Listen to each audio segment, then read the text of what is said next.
రాష్ట్రంలో ఎన్డీఏ ప్రభుత్వం గీత కార్మికులకు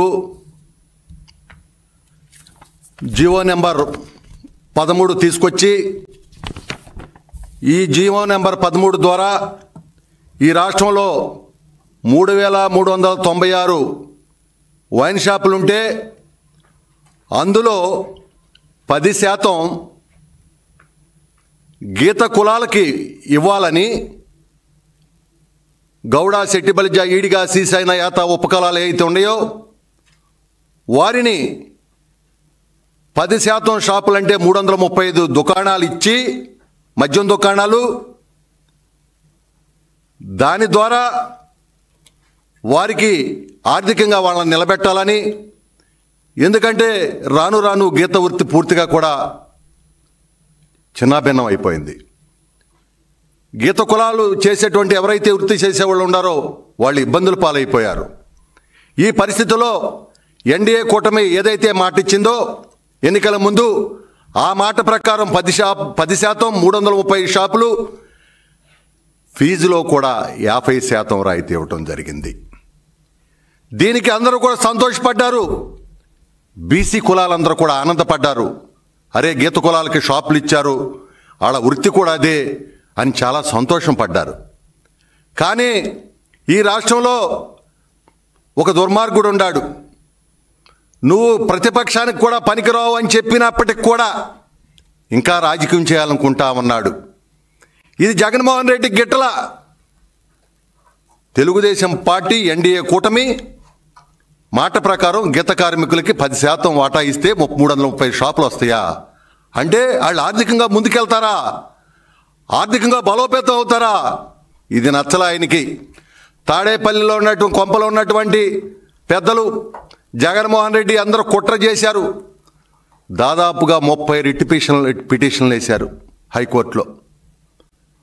ఈ అడ్డుకోవాలని చూశారు. ఇది ఎంత దుర్మార్గం, ఇది ఎంత దారుణమైన పరిస్థితి. అంటే గీత కులాలు ఆర్థికంగా బలోపేతం కాకూడదా? జగన్మోహన్ రెడ్డి గారు, మీకు మేము బాగుపడటం ఇష్టం లేదా? మా కులాలు ముందుకెళ్ళటం ఇష్టం లేదా? మేము ఆర్థికంగా ముందుకెళ్తే మీకేంటి వచ్చిన నష్టం? అందుకనే కదా బీసీలందరూ మిమ్మల్ని ఇంట్లో కూర్చోబెట్టింది. అయినా మీకు సిగ్గు రాలేదు. అయినా మీకు కనీసం ఇంగిత జ్ఞానం లేకుండా ఈ విధంగా చేస్తామన్నారు. ఇది ఎంత దారుణం. మీకు ఒక లక్షణం ఉంది. ఎందుకంటే బీసీ కులాలంటే మీకు గిట్టదు. మీ తండ్రి దగ్గర నుంచి ఉంది ఇది. మీరు అంతకన్నా ఎక్కువగా తయారయ్యారు. ఎందుకంటే స్వతంత్రం వచ్చిన తర్వాత బీసీలని ఎవరూ కూడా పట్టించుకోలేదు. ఈ రాష్ట్రంలో మొట్టమొదటిసారిగా మహానుభావుడు అన్న నందమూరి తారక రామారావు గారు తెలుగుదేశం పార్టీ స్థాపించిన తర్వాత మాకు స్థానిక సంస్థల్లో 20% రిజర్వేషన్ ఇస్తే ఆ తర్వాత చంద్రబాబు నాయుడు గారు దాన్ని 33% చేశారు. కానీ నువ్వు వచ్చిన తర్వాత 33%, నీ హయాంలో 23% అయింది. 10% రిజర్వేషన్ పోగొట్టావు. ఎందుకంటే నీకు గిట్టదు బీసీలంటే. బీసీలు ముందుకెళ్ళటం నీకు ఇష్టపడదు. 16,000 పైచిలుకు మంది రాజ్యాంగబద్ధంగా చట్టబద్ధంగా వచ్చిన పదవుల్ని కోల్పోయారే నీ చర్యల వల్ల. అంతేకాదు ఆనాడు తెలుగుదేశం హయాంలో గీసేవానిదే చెట్టు అనే విధంగా ఆ రోజు 14-19 మధ్య కానీ అంతకు ముందు కానీ ఉండేది. కానీ నీ పరిపాలనలో నువ్వు వచ్చిన తర్వాత 5 సంవత్సరాల్లో దోచుకున్న వాడిదే పాలసీ. ఎంత దుర్మార్గం. కనీసం మా గీత కార్మికులు 2 లక్షల మంది ఆధారపడి జీవిస్తూ ఉంటే మీరు 95,000 వేల మంది మాత్రమే ఉన్నారని చెప్పారు. అంతేకాదు నీ చీప్ లిక్కర్ వల్ల మొత్తం మా గీత కార్మికులందరూ కూడా ఆ రోజున రోడ్డున పడ్డారు. రోడ్డున పట్టడమే కాకుండా బడుగు బలహీన వర్గాలకు సంబంధించిన వాళ్ళు ఆ లిక్కర్ తాగి 50,000 పైచీలకు చనిపోయారే. 35 లక్షల మంది కిడ్నీలు లివర్లో పక్షవాతాలు వచ్చి చనిపోయారు, రోగాల బారిన పడ్డారు. ఈ విధంగా నీకు బడుగు బలహీన వర్గాలంటే కక్ష. ఆ రోజు నువ్వేం చెప్పావు? నేను అధికారంలోకి వస్తే గీత కార్మికులు చెట్టుపై పడి నుంచి ఎవరైనా ప్రమాదవశాత్తు మరణిస్తే 10 లక్షలు ఇస్తా అన్నావు. ₹1 ఇచ్చావుంటాయా పెద్ద మనిషి? ₹1 ఇచ్చావా నువ్వు? 55 మంది చనిపోతే ₹1 ఇవ్వలా. కానీ అదే ఆనాడు 14-19 మధ్యన చంద్రన్న బీమా కింద ఎవరికి అపకారం జరిగినా గీత కార్మికులతో పాటు అసంఘటిత కార్మిక రంగంలో ఉన్న ప్రతి వ్యక్తికి ఈ రాష్ట్రంలో ఎవరు చనిపోయినా కూడా ప్రమాదవశాత్తు 5 లక్షల రూపాయలు చంద్రన్న బీమా కింద చంద్రబాబు నాయుడు గారు అన్నాడు ముఖ్యమంత్రిగా చేశారు. నువ్వేం చేశావు? ఎవరు నీకు గిట్టదు, బీసీలంటే నీకు పడదు.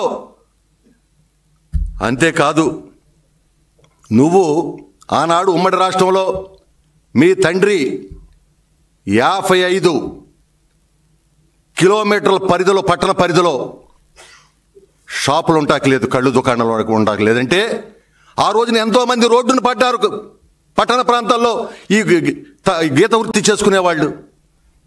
నువ్వేమన్నా తక్కువ తిన్నావా? ఆయన 55 అంటే నువ్వు 100 కిలోమీటర్ల పరిధిలో ఉంటాకలేదని నువ్వు వచ్చిన తర్వాత దాదాపుగా 4,000 కళ్ళు దుకాణాలు మూపిచ్చేశావు. మీరు బీసీల వ్యతిరేకి అని చెప్పడానికి ఇంతకన్నా ఏం కావాలని చెప్పి నేను అడుగుతా ఉన్నా. ఎంత దారుణం అంటే కోవిడ్ సమయంలో కళ్ళు గీత కార్మికులు చెట్టెక్కి కళ్ళు గీసుకుని ఏదన్నా ₹10 బతుకుదామంటే పనులు లేక అల్లాడిపోతా ఉంటే ఎక్సైజ్ వాళ్ళతో నువ్వు అక్రమ కేసులు పెట్టించారయ్యా. మీరు ఎక్సైజ్ వాళ్ళతో అక్రమ కేసులు పెట్టించారు, కళ్ళు కొండలు పగలగొట్టారు, గీత కార్మికులు జైల్లో పెట్టారు. ఎంత దారుణం! ఎన్ని ప్రాంతాల్లో జరిగినాయి. నీ కక్ష అప్పటికి కూడా తీరలా. ఇవాళ ఏదో 10% ఎన్డీఏ కూటమి, నారా చంద్రబాబు నాయుడు గారు, పవన్ కళ్యాణ్ గారు, మా లోకేష్ బాబు గారు మా గీత కార్మికుల పట్ల కృతజ్ఞతతో మా గీత కార్మికులకు ఆర్థికంగా ముందుకు తీసుకెళ్ళాలని 330 షాపులు ఇస్తే మీరు అడ్డుకుంటారా? ఇక్కడ నీ మనుషులను పెట్టి తాడేపల్లి కొంపలో ప్లాన్ చేసి నువ్వు మాత్రం బయటికి వెళ్ళి విదేశాల్లో చక్కగా తిరిగి మా నోట్లో మన్ను కొడతారా? ఇది నీకేమన్నా ధర్మంగా ఉందా జగన్మోహన్ రెడ్డి? ఇవాళ నువ్వు ఓడిపోయావు, ప్రతిపక్షంలో కూడా లేకుండా పోయావు.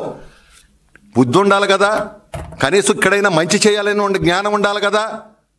అన్నీ గాలికి వదిలేసావంటే ఏం చెప్పాలి మీకు? ఏం చెప్పాలి చెప్పండి. అంతేకాదు, ఇవాళ మీ ఆనాడు తెలుగుదేశం ప్రభుత్వం ఎన్టీ రామారావు గారి దగ్గర నుంచి ఈనాటి వరకు కూడా గీత కార్మికుల పట్ల, బీసీల పట్ల ఇక వాళ్ళ అకుంఠిత దీక్షతో పనిచేస్తూ ఉన్నాము. ఎందుకంటే తెలుగుదేశం హయాంలో ఆ రోజున 2014-19 మధ్యనే ఆనాడు కిస్తీలు అని చెప్పి ఎక్సైజ్ వాళ్ళు ఇబ్బందులు పెడతా ఉండేవాళ్ళు. ఆ కిస్తీలు కానీ అదేవిధంగా చెట్టు పన్ను కానీ ఆనాడు తెలుగుదేశం హయాంలో మేము రద్దు చేసాం. అంతేకాకుండా 50 సంవత్సరాలకే గీత కార్మికులకు మేము పెన్షన్ ఇచ్చాం మా తెలుగుదేశం ప్రభుత్వం ఆనాడు. ఎందుకంటే ఆ వృత్తి చేసి నానా ఇబ్బందులు పడతా ఉంటారు. ఇది ఒక రాక్షసమైన వృత్తి, పైకెక్కి కింద దిగేపాటికి మనిషి ఆయుష్పోతూ ఉంటుంది. కాబట్టి 50 సంవత్సరాలకి పెన్షన్ ఇవ్వాలని పెన్షన్ ఇచ్చాం.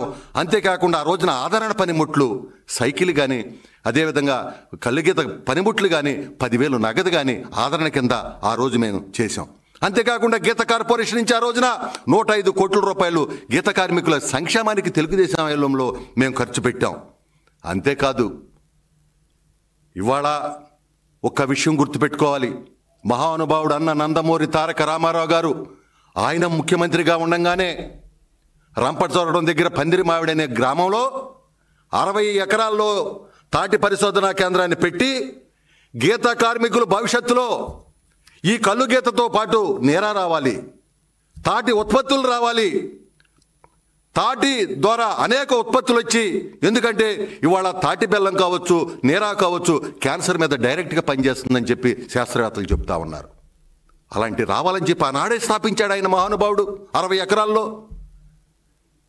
కానీ నువ్వు వచ్చి ఈ 5 సంవత్సరాల్లో బీసీల వ్యవస్థను మొత్తం కూడా దెబ్బ కొట్టేశావు. ఎంతమంది బీసీలను వచ్చకొత్త కోసావు. మా బిడ్డ అమర్నాథ్ గౌడ్ అక్కడ పక్క జిల్లాలో మరి ఏదైతే రేపల్లి దగ్గర దారుణాతి దారుణంగా తన అక్క కోసం అక్కని ఏడిపిస్తున్నారని అడిగినందుకు పెట్రోల్ పోసి గోనె సంచులు చుట్టి మా బిడ్డని కాల్చేశారా మీరు? కనీసం నువ్వు పరామర్శించావా? నీకు జాలి ఉందా? నీకు కరుణ ఉందా? నీకు దయ ఉందా?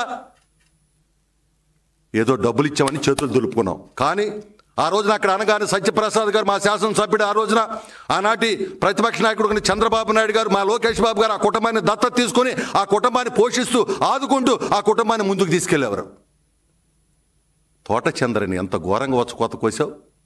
ఈ విధంగా మమ్మల్ని బీసీలని కోత కోసారు. అంతేకాదు ఎస్సీ బీసీ ఎస్టీ మైనార్టీ వర్గాలకు చెందినటువంటి 1,50,000 కోట్ల రూపాయల నిధులు దారి మళ్ళీ ఇచ్చారు. 33 బీసీ పథకాలు రద్దు చేశారు, 27 ఎస్సీ పథకాలు రద్దు చేశారు, ఎస్టీ పథకాలు రద్దు చేశారు, మైనార్టీ పథకాలు రద్దు చేశారు. ఇన్ని చేసి ప్రజలందరూ కూడా నువ్వు పనికిరావు, ఈ వ్యవస్థలో ఈ సమాజంలో నువ్వు ఉండటానికి లేదు, నిన్ను దూరంగా తరిమి కొట్టాలని చెప్పి నీకు 11 సీట్లు ఇస్తే ఇవాళ మా గీత కార్మికులు నోట్లో మట్టి కొట్టాలని చూస్తావా? జగన్ రెడ్డి, మేము మా బీసీలు మీరు ఏదైతే మా మీద కక్ష సాధిస్తున్నారో, గతంలోనే మేము ఎన్నో ఇబ్బందులు పెడితే నిన్ను తరిమి కొట్టాం. మళ్ళీ ఈ రోజున ప్రభుత్వ పరంగా మాకు వచ్చే పథకాలు కూడా నువ్వు చెడగొడితే నిన్ను ఈ రాష్ట్రంలోనే లేకుండా పంపిస్తాం. ఆ 11 సీట్లు కూడా లేకుండా చేస్తాం. ఆ సత్తా బీసీలకు ఉంది. ఖబర్దార్, గుర్తుపెట్టుకోండి, మా జోలికి రావద్దు. ఎందుకంటే మాకిచ్చే అవకాశాలని మీరు కాలరాయొద్దు. ఎందుకంటే బీసీల యొక్క శ్రేయోభిలాషి, బీసీల యొక్క సంక్షేమం కోరుకునేది నారా చంద్రబాబు నాయుడు గారు, ఎన్టీ రామారావు గారు రోజున. ఈరోజు ఎన్డీఏ ప్రభుత్వం ఉన్నటువంటి పవన్ కళ్యాణ్ గారు కావచ్చు, లోకేష్ గారు కావచ్చు. కానీ మీరు బీసీల ద్రోహి, బీసీల వ్యతిరేకి ఆ ముద్రని ఇంకా బలంగా వేసుకుంటున్నారు. గుర్తుపెట్టుకోండి అని చెప్పి హెచ్చరిస్తా ఉన్నాను.